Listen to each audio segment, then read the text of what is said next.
ప్రతి హీరోకు ఒక body language ఉంటుంది, ఒక స్టైల్ ఉంటుంది. దానికి తగ్గట్లే పాత్రలు, సినిమాలు రూపుదిద్దుకుంటూ ఉంటాయి. పవర్ స్టార్ పవన్ కళ్యాణ్ ని చూస్తే ఆయనలో మోడర్న్ లుక్ కనిపిస్తుంది. అర్బన్ స్టోరీలే ఆయనకు బాగా సూట్ అవుతాయి అనిపిస్తుంది. అందుకే కెరియర్ ఆరంభం నుంచి ఆ టచ్ ఉన్న క్యారెక్టర్లు సినిమాలో చేస్తూ వస్తున్నాడు పవన్. ఇప్పటిదాకా కెరియర్ లో ఒక అన్నవరం మినహాయిస్తే పవన్ రూరల్ బ్యాక్ డ్రాప్ ఉన్న సినిమాలు చేయలేదు. అన్నవరంలో పాత్ర పవన్ కు అంత బాగా ఏమీ సూట్ అవ్వలేదు కూడా. ఆ సినిమా ఫలితాలేమిటో కూడా తెలిసిందే. అయితే పవన్ ఇప్పుడు పూర్తి స్థాయి రూరల్ స్టోరీతో వస్తున్నాడు.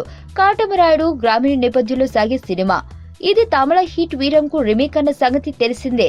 ఆ సినిమా పూర్తిగా విలేజ్ లోనే సాగుతుంది. తెలుగులో ఎన్ని మార్పులు చేసినా నేపథ్యం మాత్రం మారలేదని ఈ సినిమా పోస్టర్లు చూస్తూనే అర్థమవుతుంది. పవన్ దాదాపు పంచకట్టులోనే కనిపిస్తున్నాడు. కొన్ని చోట్ల మాత్రమే ప్యాంట్ వేసినట్లున్నాడు. అయితే ఇప్పటిదాకా పవన్ ఇలాంటి అవతారంలో కనిపించలేదు కాబట్టి అతడు ఆ తరహా ఆహార్యానికి సరిపోడేమో అనుకున్నారు.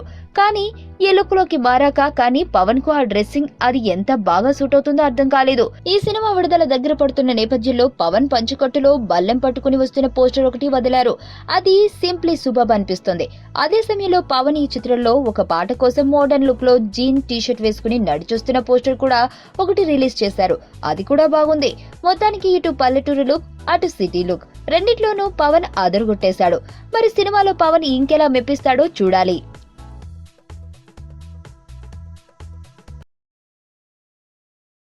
సుబ్బు, నీకు తెలుసా? నాకు ఎర్లీ మార్నింగ్ ఒక కల వచ్చింది. ఏమని? నువ్వు నన్ను జ్యువెలరీ షాప్కి తీసుకెళ్ళి వడ్డానం కొనిచ్చావంట. ఏ టైంకి? మ్మ్, గుర్తులేదు సుబ్బు, 5 అనుకుంటా. అదే మరి 5:05కి మీ బాబొచ్చి బిల్లు కట్టినట్టు నాకు కాల్ వచ్చింది.